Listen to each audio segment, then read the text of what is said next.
Hello everyone. I am TK. I know Emo for a while now, and yeah, I've been quite a few times in BCS. So I'm happy to fill in. When I got the email on Sunday, I thought, I usually don't give long talks anymore, but I thought, why not? Let's see how it goes. And it seems to be quite a small group of people, so that might be great. Now, I'm trying to find the button to share my screen, so bear with me. And you should be able to see all of it now. Yes, much better. Good stuff. Yes, so that should work. What a problem. So today I'm going to talk about scaling agility.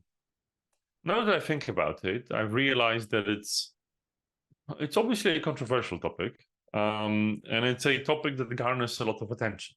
And you know what? Scaling is a thing that I think when a person talks about scaling, it sounds arrogant, at least for me. So this is going to be a talk based on war stories and my opinions. I'm not claiming that I've got all the answers. I'm not claiming that I've got any of the answers, but I've got some opinions. So feel free to take it as you go. Plus, it's a small group. So I would love your contributions. You can raise your hand and ask a question, raise a thought, or maybe disagree with me. I would actually like that because A, I will definitely respect that. B, I want to try to convince you, and C, maybe, who knows? Chances are I'll learn something from it. There's also some elements of the talk that have like elements that encourage you to speak. Feel free to, you don't have to turn on your own cameras. Mine is enough. I'll be able to see you and I'll be able to hear you clearly.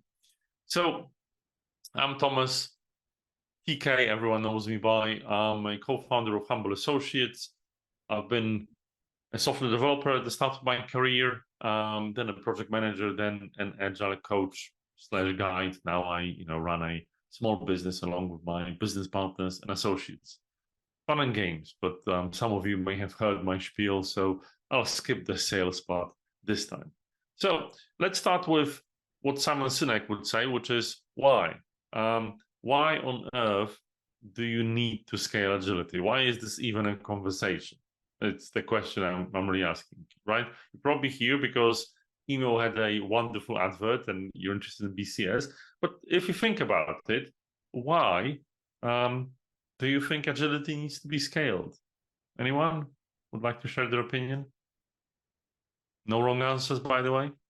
Well, my guess is you need to scale it if the team gets bigger than the sort of typical optimum team size, around 7 ± 2. That's a good one, right? So, it's interesting to remember, right? You need to scale it when a team gets bigger, but why would a team need to get bigger? It's another question I would ask to follow on that, right? And some might answer, okay, well, because you're working on bigger things, right? We're here, we are probably working on BCS, so IT systems that might be big, in the physical realm, you might be thinking, oh, a Boeing 787 or a new iPhone takes a while, and there's lots of people involved in getting it built, designed and manufactured and, getting it to the production line. So it's not as if we don't have big things, and many of us work on big things. So many people would answer, well, yeah, we need to scale agility because we are actually developing a lot of stuff. And as Emo said, when there's lots of people involved, maybe something needs to be done, right? Many people think like that and might not be wrong. So the second thing that usually gets said is that for many people, this equation holds true. Agile equals Scrum. It's problematic. Many people say that Scrum isn't Agile or Agile is more than Scrum. But for many people, when you talk about agility, Scrum is what they think about. Like directly, right? Oh, yeah, this thing with backlogs and stand-ups and so on and so forth. There were moments when I was fighting with it, when I said, no, this is not true, and so on and so forth. But there always comes a time when you have to say, oh, it's close enough. And I'm not definitely saying that it is close enough. I'm just saying, look, for the start of the understanding, it might be okay, at least for us to have a conversation. And it's important because when people think about scaling Agile, they might think about scaling Scrum as a set of practices and certain tools they use, right? If that's what, as Imo said, if that's what the team is doing, what is it that they can do in a bigger group? So I think it's only fair not to play any tricks on you, but talk about, okay, if Agile equals Scrum, what does scaling look like? Or in this simplistic understanding. But the bigger question that I would raise over here is, like, fine, this is Tobias Mayer saying why he thinks that Scrum is not Agile. Yeah, I agree with him, but maybe this particular post is a bit up there in terms of understanding. It's probably not something that you can talk to with a lot of people regarding how Agile works and what doesn't. Anyone has a comment about what you can see on the screen? That, you know, Scrum is not Agile because it's a profoundly misunderstood framework. I mean, that's semantics, isn't it?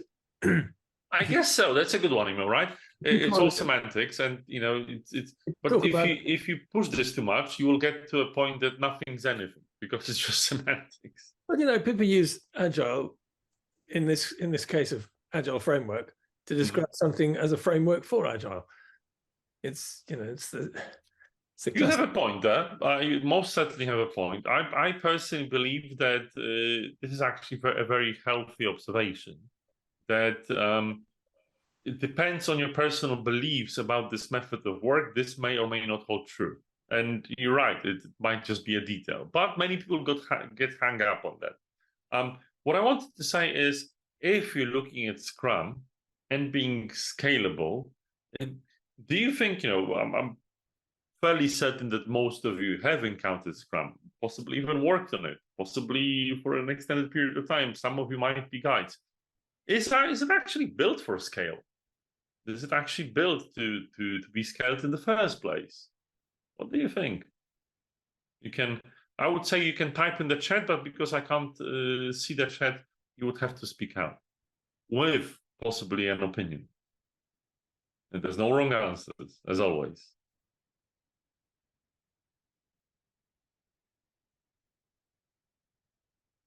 Because when you read about Scrum and read the document that defines Scrum, the Scrum Guide, you would actually find that it doesn't mention much about scale. And, you know, there's various opinions. Scrum is built for a team of people. And many people will tell you, and this is what Imo said, what if the team gets bigger? Scrum also defines, or, you know, the contemporary thinking around Scrum defines the team, as Imo said, in terms of the numbers. 7 plus minus 2, or a 2 pizza team, depending on how big is the pizza and how vegan are the people. But in essence, I don't think it necessarily was built to scale. I think it was built for a particular purpose. And what is happening, and it has been happening for a while, is we like scaling because we think about our business in terms of scale. What I've encountered with some of my clients, especially as a consultant owning my own business, is like, especially with working with bigger ones, say, yeah, that's a great idea, but does it scale? It's like people ask this question all the time, and everything has to scale if you want to sell it. The scale means bigger business, bigger return, and you know, people like it, don't they? And it's one of these sexy words like ESG, AI, scaling, right? Or some would say Agile is such a word, that's a buzzword that really gets people going. But I personally think that if you equate Agile to Scrum, and if you ask yourself a question is if Scrum is built to scale, you won't get the best answers. But people want to make a living, and actually, I'll tell the story later. It will come back. It's foreshadowing. Something had to be done because a market can, you know, suffer no void for an extended period of time. That's how our modern capitalistic reality works. So what has happened is people came up with what's popularly called scaling frameworks, which is, what if you get this many and put a huge engine and a bunch of stuff in it, it will scale. I usually say it's, it's someone else's solution for someone else's problem. My 2 cents or 2 pennies or however you want to call it on this topic is that at a significant level of complexity, every situation is quite unique. It's, it's a popular thing to simplify, but it's actually reductionist thinking compared to complexity thinking that most Agilists proud themselves into applying. So if you really apply complexity, you would think, well, this doesn't make sense. But unfortunately, the modern world of management is still reductionist. It's based on these 20th century principles, and they think, oh, how can I reduce the problem to something I can scale or something I can apply at scale? So again, I believe that because every complex situation is unique, a cookie cutter approach will get you in trouble. And that's just it, right? Scaling frameworks are just someone else's solution for someone else's problem. Still, all models are wrong, but some can be useful. And I think there's usefulness in these frameworks as long as you can understand how to disassemble them and assemble them in a way to fit your complex situation. So that's my take on scaling framework. We'll dive deeper into them. All right, so if so, let's talk about them in more detail. There's 2 popular ones that I will call out. You might have encountered them. Both are highly controversial. I should have said that this talk is going to be controversial, but here we go, right? The first one, the famous scaled agile framework. SAFe. Yes, Emo is already terrified from what he sees. So with no further ado, what do you think is wrong with SAFe?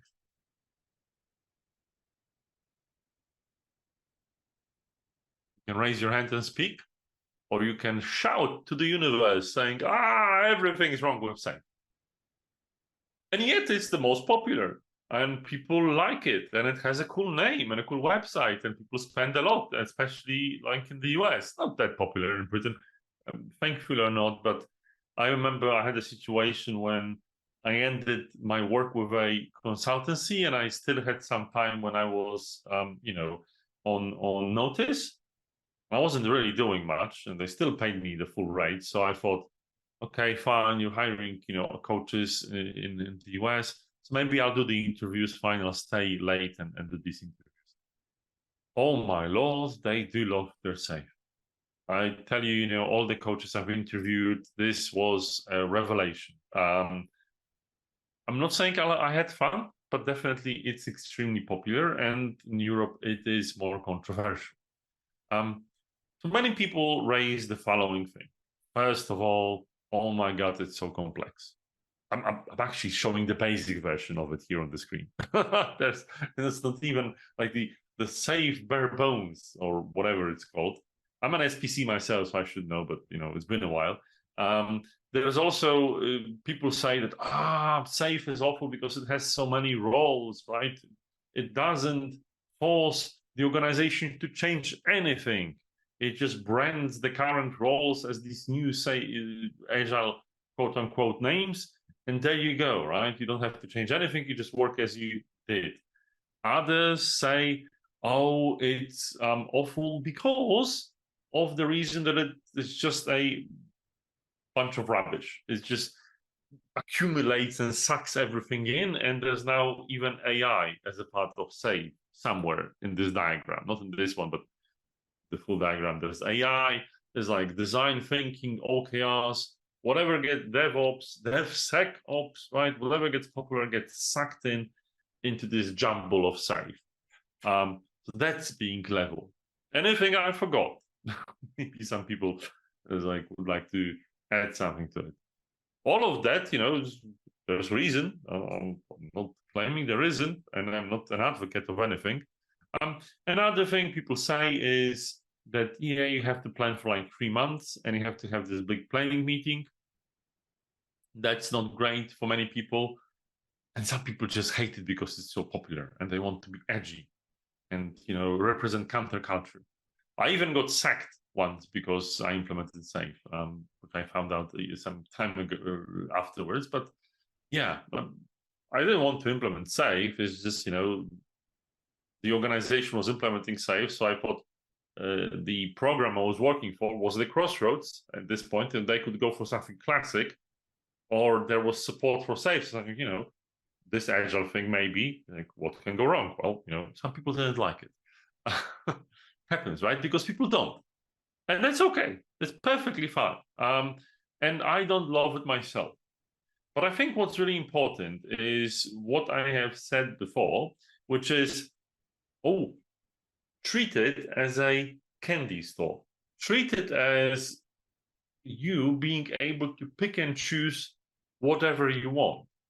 Because if you think about it in this way, you will be able to pick and choose the practices, the values and principles that are best applicable to your precise situation. Now, obviously, you might want to educate yourself about a certain model to be able to use it. But again, some people prefer to hate stuff without necessarily, you know, even educate themselves about it. Still, there's stuff that I definitely don't like about SAFe, but there's stuff that I like about it. And the one thing I like about SAFe is its principles. So if you like strip all of it down, there's 10 principles of the Scaled Agile framework. I'll go through them one by one because Emo said I should talk for a long time, so that's a good way of padding it. I'm really not used to talking for an hour. I probably will go a bit shorter since, well, you prefer more to listen than interact, so it's your fault. But what people say is, I'll talk about the controversial. So take an economic view. Now, that sounds like a sound profile, but basically what it means is don't do the things that don't make economic sense. And a lot of people like to be a bit hippie about stuff they do, and SAFe is just like, yeah, well, this doesn't make economical sense, let's not do it. Which, you know, I guess we all want to be paid in some sort of fashion. If we're business owners, our business needs to survive. If we're contractors, we want to be extended. If we're employees, we want our business to thrive, so at least they can pay us and no go bust, right? So taking an economic point of view is something human if you're in a capitalistic society, more or less, right? We have to make a living unless we're, you know, we are past that, as the inventors of a certain other framework are, but we'll get to that.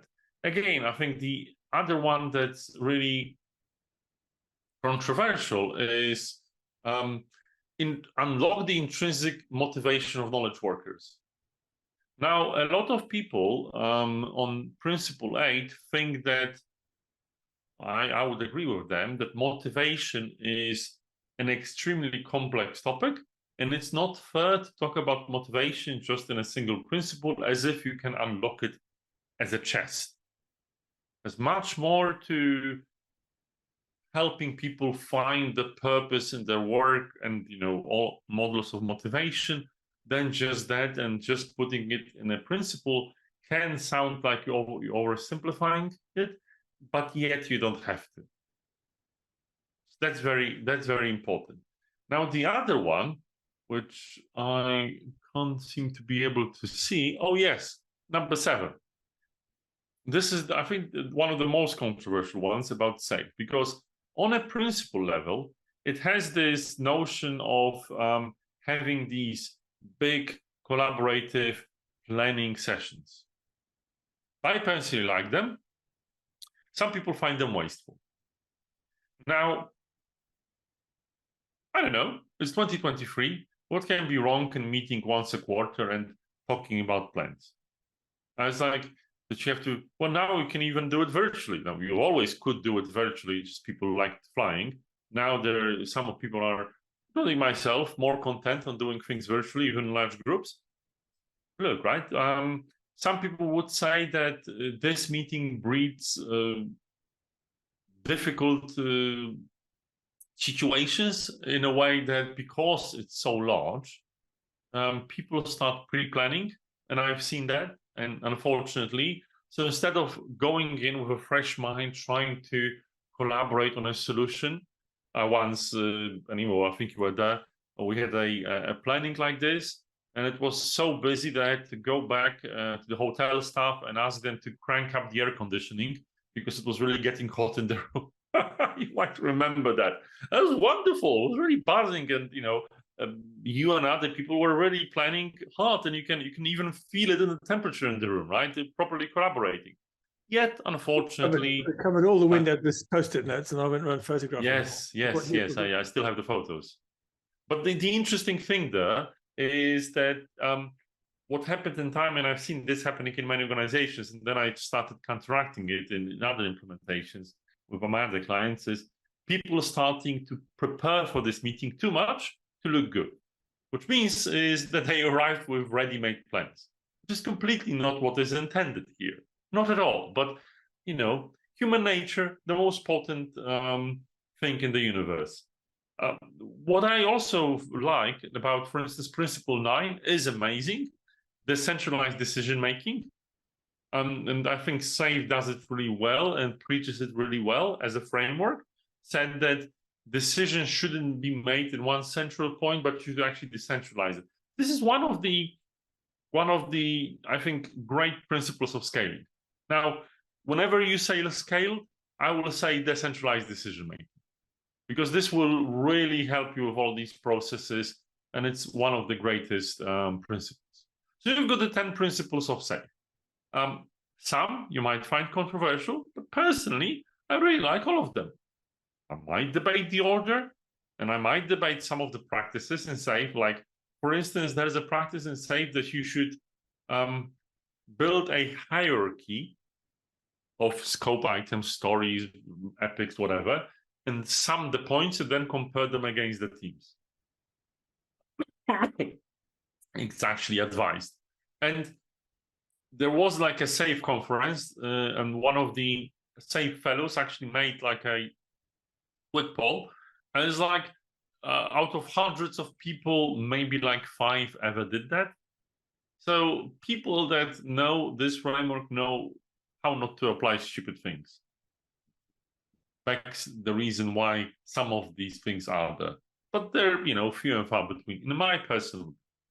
So you've got the Scaled Agile framework, and my personal opinion is look it up if you want to scale agility. There's some fun stuff in there, but if you don't know how to use it, don't use it by the book, because you'll hurt yourself. That also goes to the second most popular framework, which is the large scale for Scrum, LESS.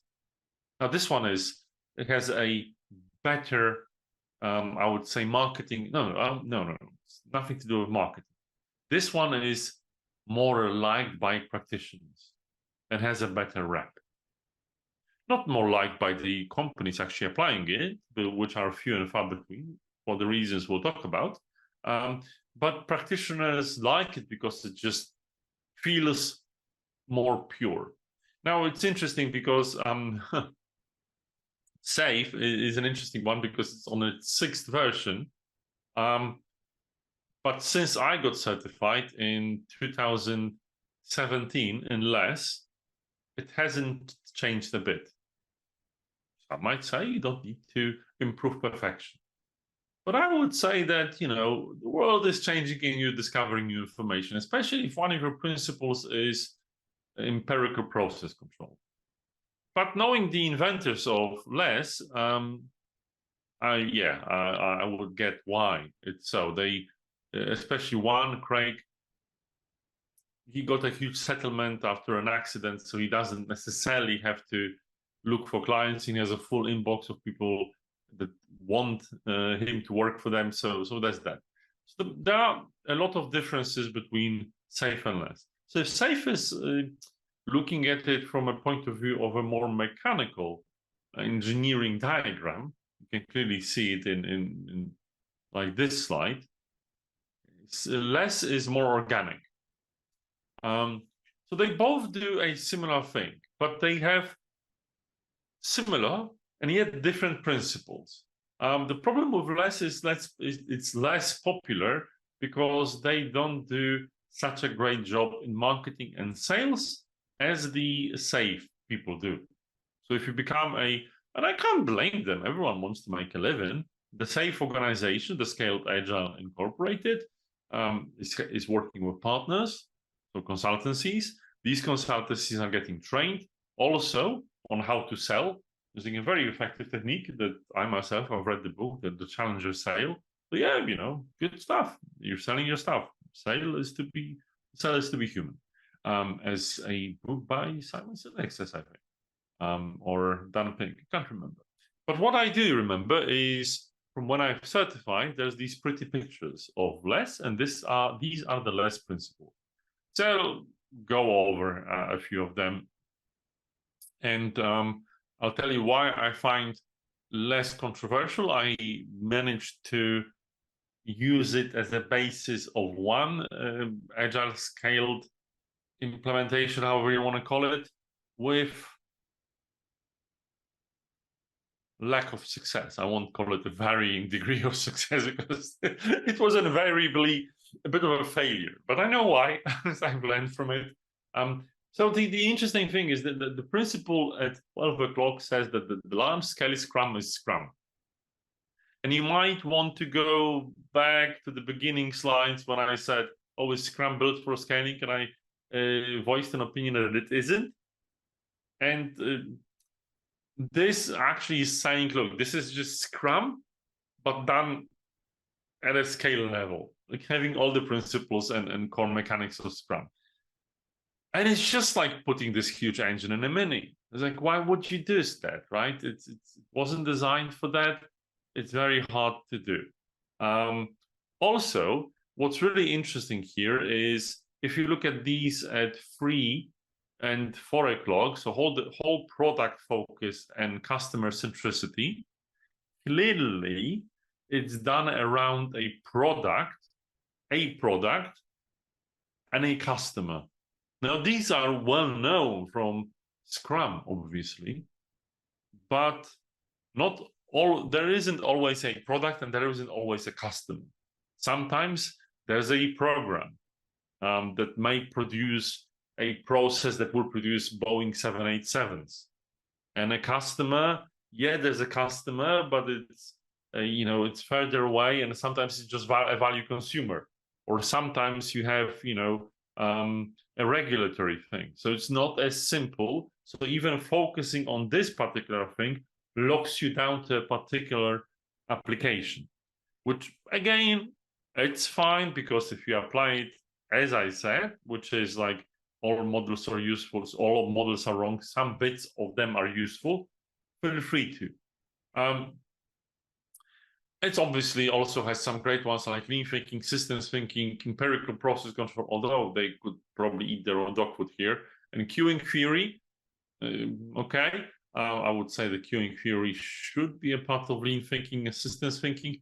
But still, if you look at them, actually, a lot of these principles are very similar to the SAFe ones, which one would say that they're coming from a very similar root. So, okay, so do I like less? Do I recommend less? I would say, sadly, if SAFe had problems, less has problems too. Dare I say it's quite naive in certain aspects. So for instance, for a large product, it is very rigid in having a single backlog. Now, this is something I personally, not in terms of, this is something I disagree with personally because of cognitive scalability. I just don't believe that a single person, and this advocates a single product owner, and they give the example of Steve Jobs, is able to manage this backlog. I believe this is cognitively impossible. If it goes beyond like 50 items, you start losing track. Yes, you can have helpful things and so on, but if you want to be a leader of a business, and again, you have to manage a long list of minute things, I know it doesn't work. I've tried things like that. I know no such person that will be able to do it effectively, whatever skills they might have. There is a particular set of skills, but they may not be the same skills that an outward-going visionary product owner, aka Steve Jobs, might have. Another thing is, unless they mandate that all the teams are feature teams. So all the teams can work across all the components of your, whatever technology stack you have, or your technology portfolio. For a large organization, this is very difficult to achieve. First of all, very, very, very few organizations are organized like this, so they have to reorganize. Second of all, for a large organization, you've got a lot of legacy and a lot of dispersed knowledge that make it hard to implement. Even though I feel this is a great idea in principle, I think that when designing organization, you should strive to have feature teams. And I believe all your teams should be feature teams. But I don't know about you, wonderful viewers. I have seen precious little organizations that started from scale from day one. I was like, somehow what happens is you usually start small and grow bigger. And the scaled ones are usually the ones that have been around for quite a while. I was like, I guess it's natural, isn't it?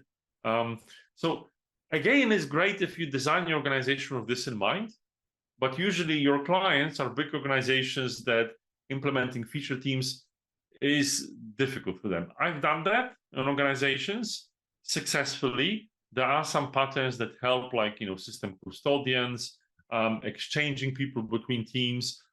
There is ways that you can make it effective, but the naivety of less is it just mandates you do it. And I don't think it's healthy. I don't think it's, you should say, you should strive for it. This is very helpful. Do it, because what the inventors of less say is that dependencies are self-inflicted wounds. Yes, they are. That's okay. I get that. Greg Larman says that.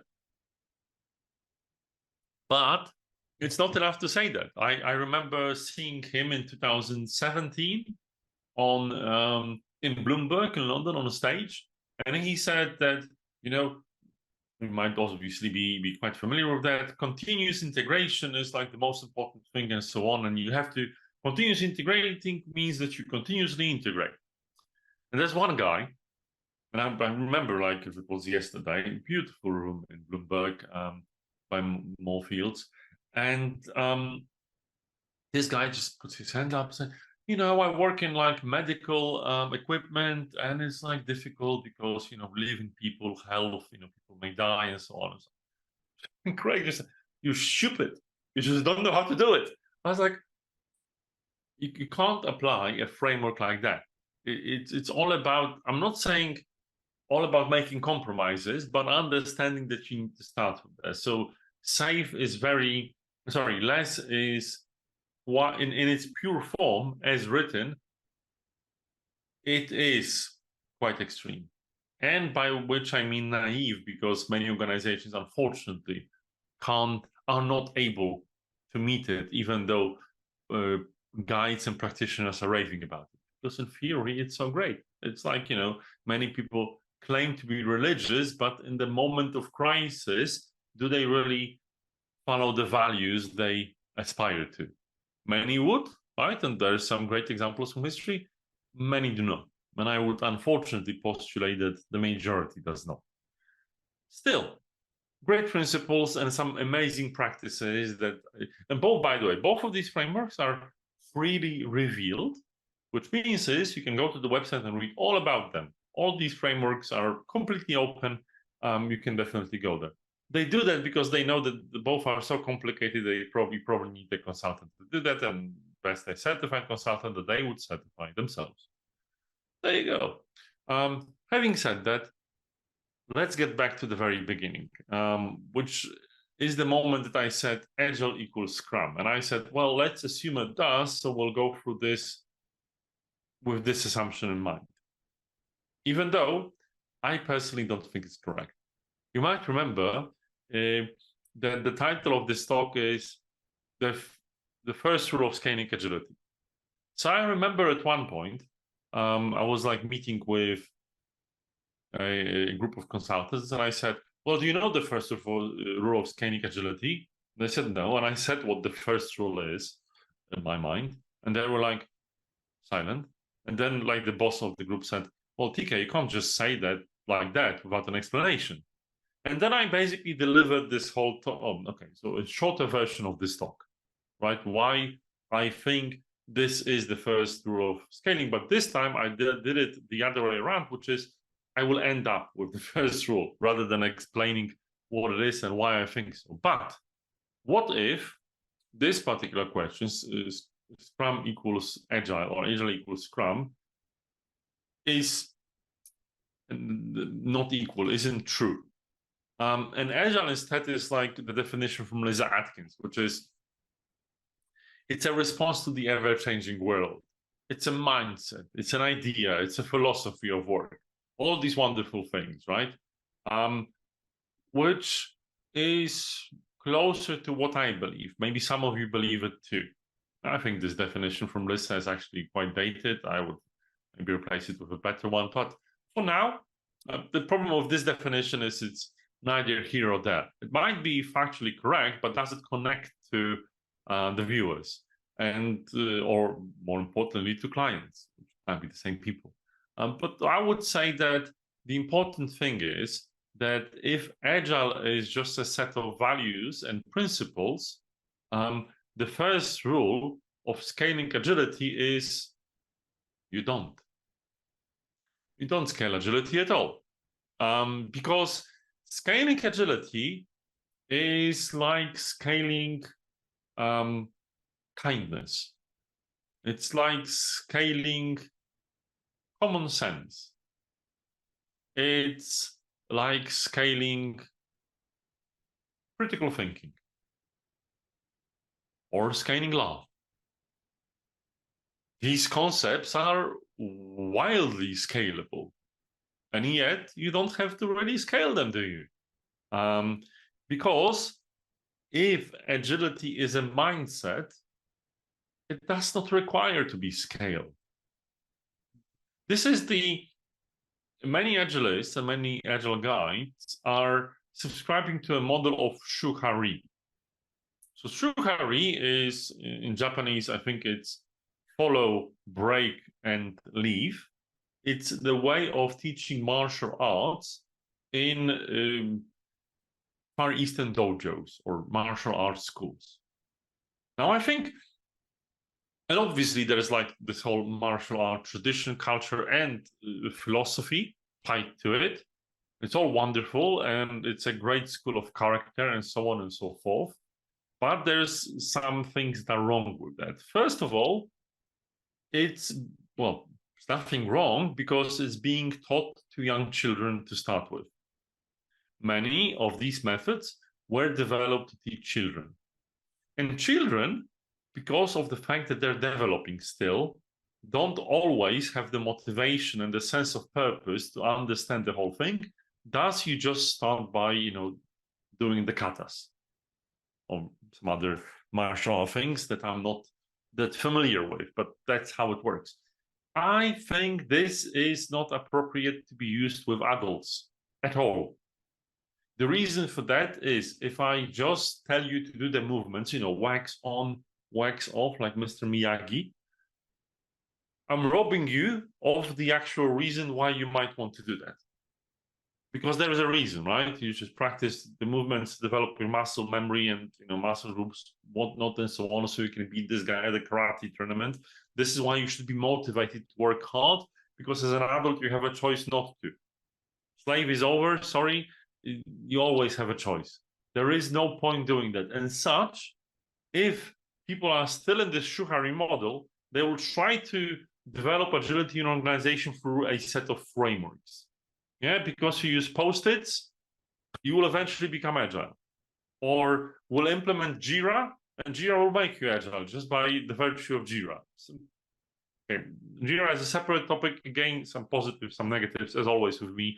I try to understand what I like and I don't like about things, and there are always useful things in things, like even Jira, although yeah, it is often misused, unfortunately. But what I want to say is, if you actually start from the mindset, you will quickly learn there is nothing to scale, right?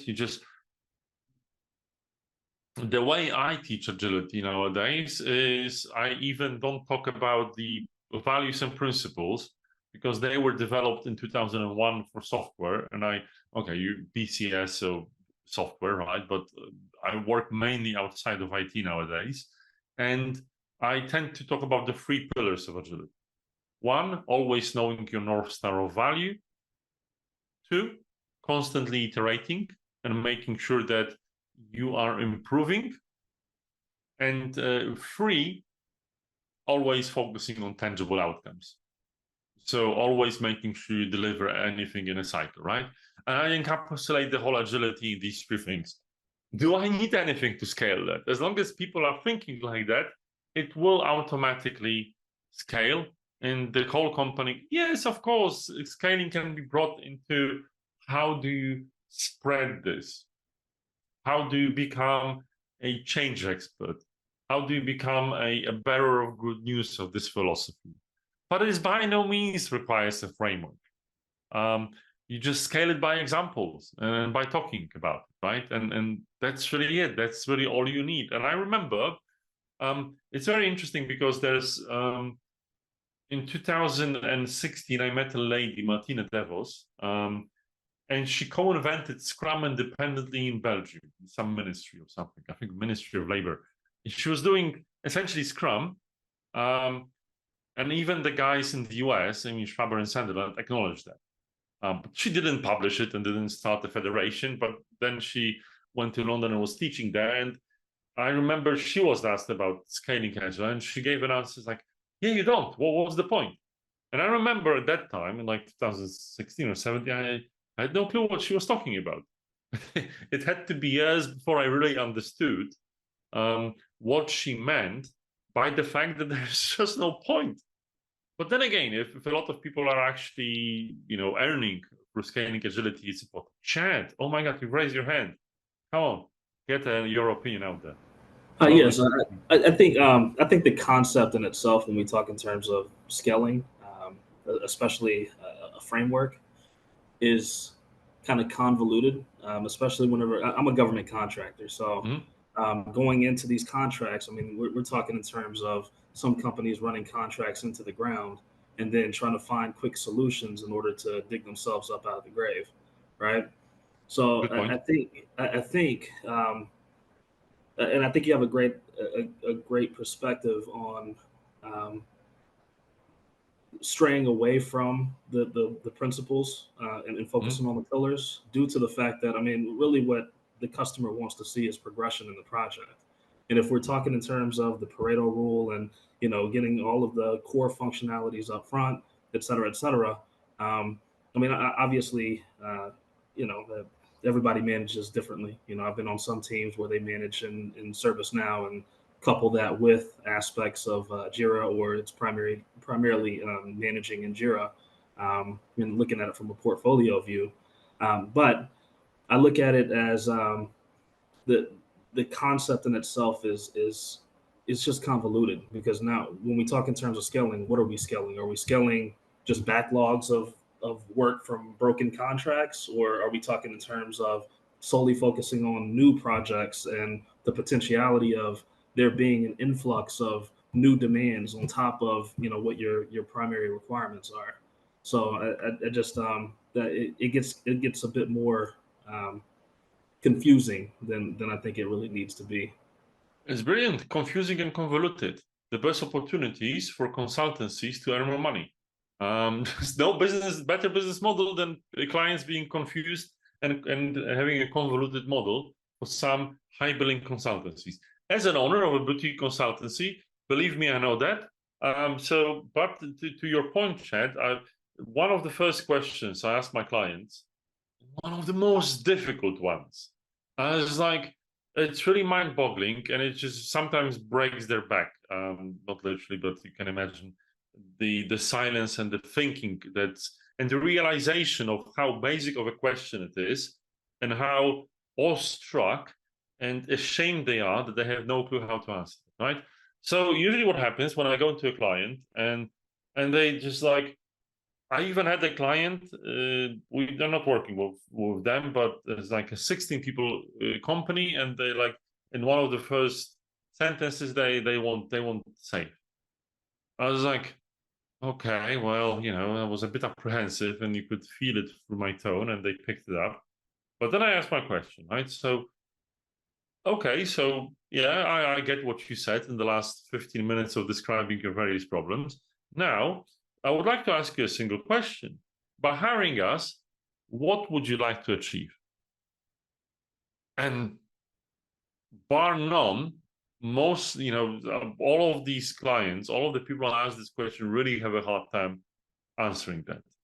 Because it's like, okay, fine, you don't have to define your problem. That's difficult. I'll help you with that. But how do you know that things have changed? And I'm saying that, Chad, because many people don't ask themselves this problem. They talk about scaling agility, but what do they want to achieve actually in the first place, right?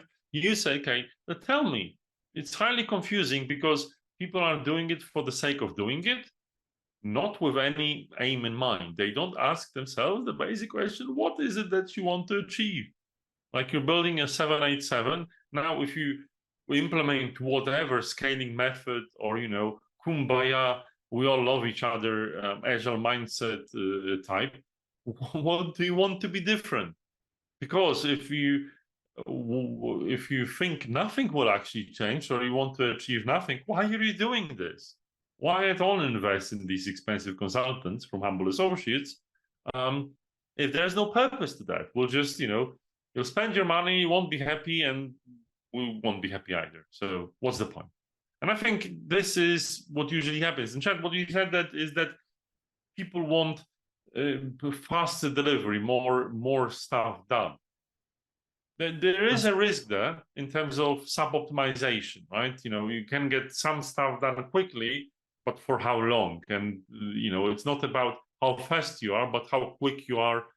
And I always tell this analogy of, I'm a bit of a cyclist, a bit of an amateur, and I've installed a power meter on my bike. So when someone says, oh, this laptop is using 100 watts, I know how it feels like to have a 100, 300 watts of an output from your body with the crank of your bicycle. And I probably can do, I don't know, a 1.3 kilowatts for 5 seconds.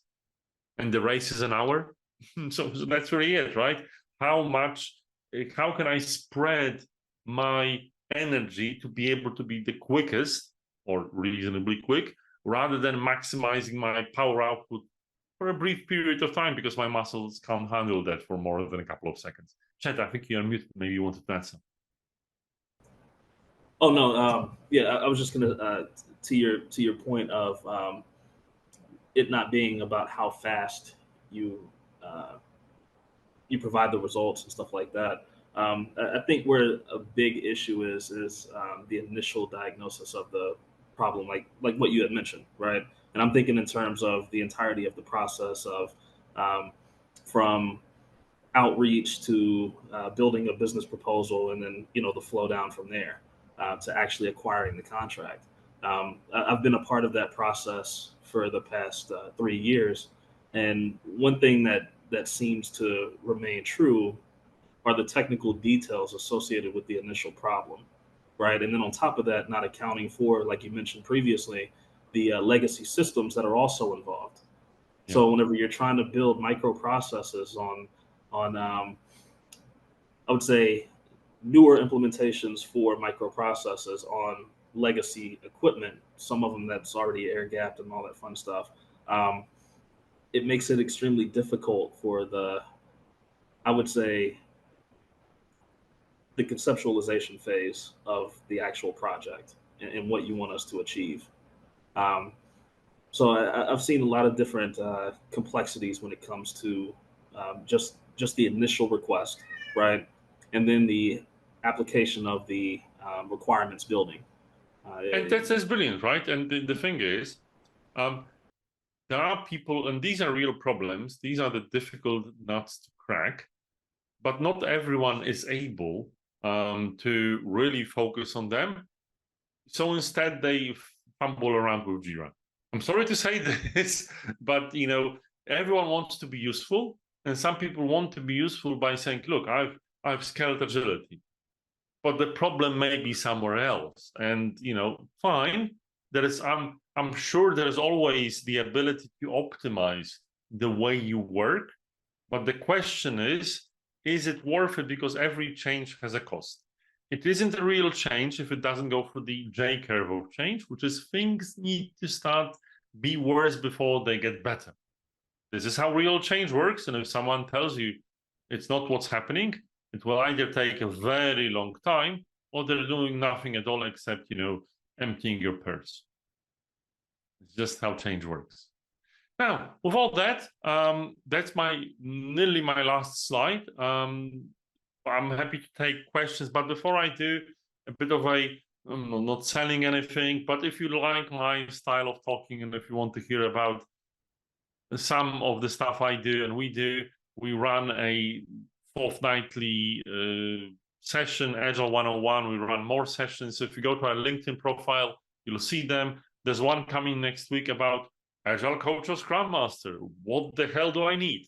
Scan the QR code. You're welcome to join. There's usually, usually about 1,000 people joining. So yeah, I'm running these things big. I might not be able to take your questions when there's so many people and it's only half an hour, but I'd love to see you there.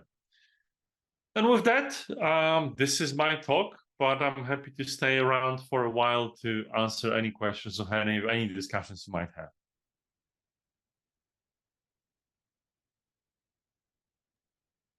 Tomasz, thank you so much for that. It's been a revelation. And yeah, thanks for reminding me of the time we worked together on a project. That was fun. Oh, really? Okay. Thank you, Imo. I'm happy that you remember it fondly. Yeah, I definitely do. Which is why I came to you, really, and partly because you keep advertising these Agile 101 sessions. Yes, so, yes. All of you are welcome. It's a very public event, and yeah, this is why I'm talking, to be able to express myself and also to meet new people like you, wonderful people. So there you go. Yeah, thanks. I was very interested in what Chad had to say, because yeah, how do you square the circle? As you said, why would you want to scale Agile at all?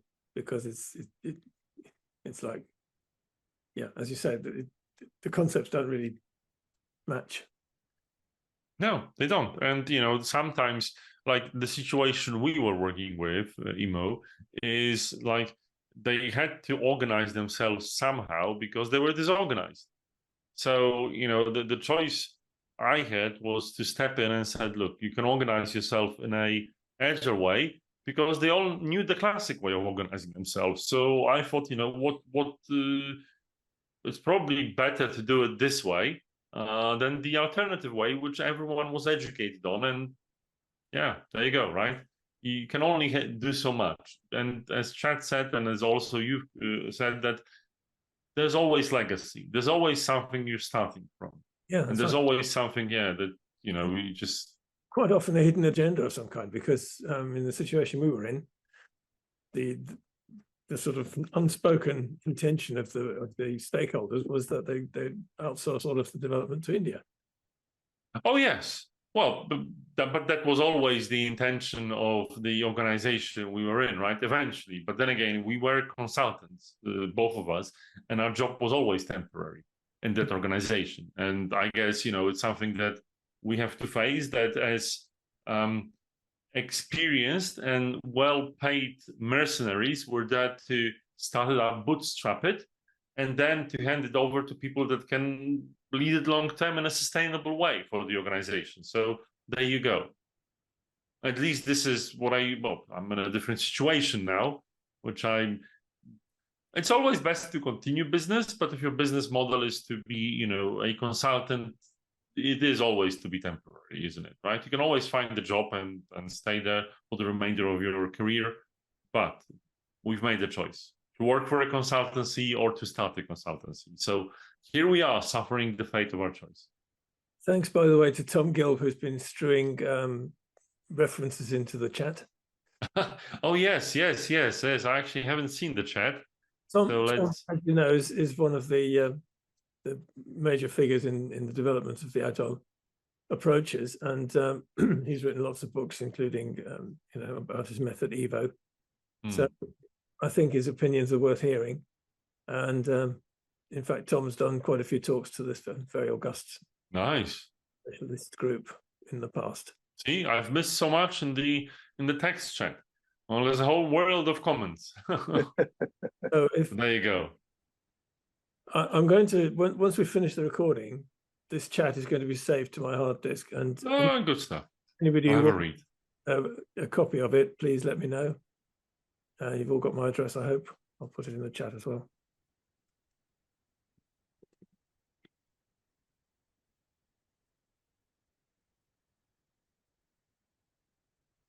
There you go. Thank you. So I think we'll stop the recording there. Just a quick reminder, the next month's talk on the 1st of November is by Gojko Adzic, and it'll be our AGM.